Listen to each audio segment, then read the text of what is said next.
Bonjour Amandine, vous allez bien? Oui, bonjour Julia. Alors vous êtes enceinte de 8 mois et votre hantise à vous, eh bien, ce sont les repas, c'est bien ça? Oui, tout à fait. J'ai du mal à me rendre compte de ce dont je vais avoir besoin, puis je sais que ça évolue assez vite, non?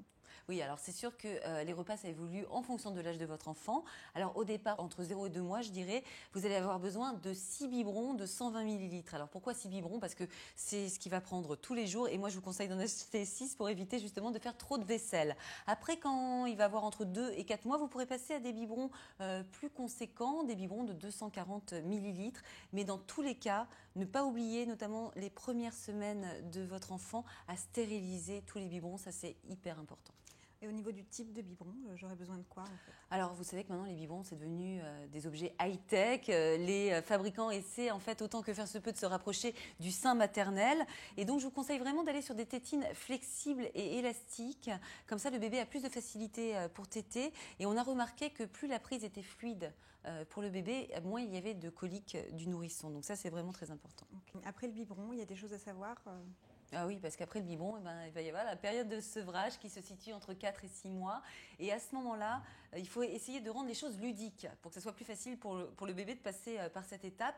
Alors là, c'est le moment d'acheter de la vaisselle colorée et si possible incassable. Ça, je vous le conseille. C'est vraiment important. Et puis alors, la cuillère, ça c'est un gros dossier, la cuillère. Franchement, toutes les mamans du monde se sont retrouvées à rester des heures entières devant une assiette de purée parce que le bébé a parfois du mal à prendre avec la cuillère, ce qui est normal, il faut qu'il aille à son rythme, il ne faut pas vous énerver. Et puis ce qui peut vous aider, c'est, vous savez, les cuillères qui sont thermosensibles, je ne sais pas si vous savez ce que c'est. En fait, ce sont des cuillères qui reconnaissent si les aliments sont trop chauds ou pas. Et ça, pour nous les parents, c'est hyper rassurant. Ok. À quel âge je vais pouvoir l'installer sur une chaise haute? Oh, habituellement, on dit aux alentours de 6 mois, mais tout va dépendre de votre bébé. S'il arrive à bien se tenir assis à un certain moment donné, c'est vous qui en jugerez.